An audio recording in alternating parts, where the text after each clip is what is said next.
In 1903, a young German writer sent a letter and his manuscripts to the well-revered poet Rainer Maria Rilke.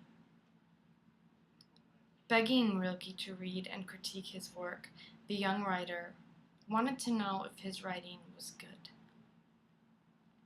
worth reading, worth something. "Should I be a writer?" he asked. In time, Rilke's response returned to the young knowledge seeker.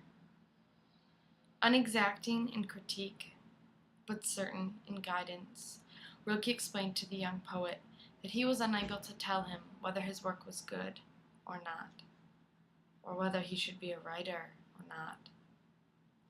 For such standards are not decided by the audience, but rather by the author. "Go into yourself," wrote Rilke. "Search for the reason that bids you write. Find out whether it's spreading out its roots in the deepest places of your heart. Acknowledge to yourself whether you would have to die if it were denied you to write. This, above all, ask yourself in the stillest hour of your night: must I write?"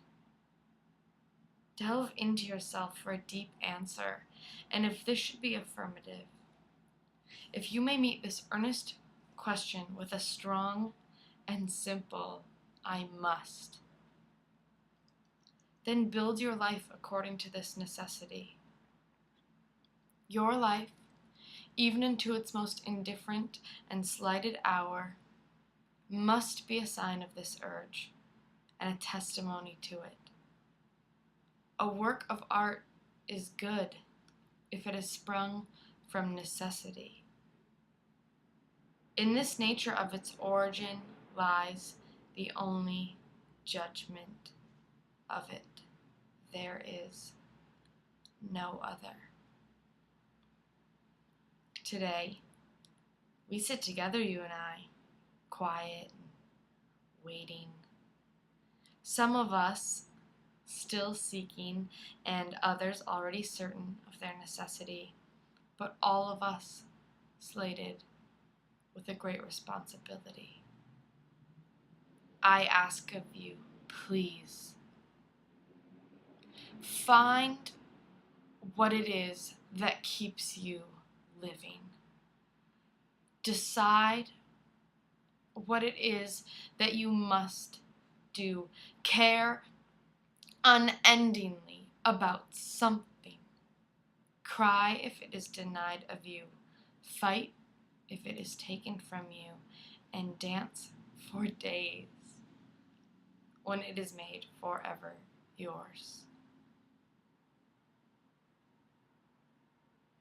I beg of you, live passionately. Our words need to be said aloud. Our knowledge deserves to be heard. Our narratives are a testament to our existence. Our adjectives define our essence. Our stories are all we have. Today and tomorrow and forever, we must promise one another that we are the lucky ones. We are the listeners and the secret keepers. We are the unattached but inspired. We are alone but never lonely, and we have the stories the world's ears and veins and hearts crave. I'm not afraid to say that I'm both overjoyed and terrified. The world is enormous, and if we're speaking in fractions, I've seen next to none of it. But now is not the time to render myself paralyzed with anticipation and self-doubt. Now is the time for all of us to seek what defines us and to declare it our own. Don't leave this place in vain.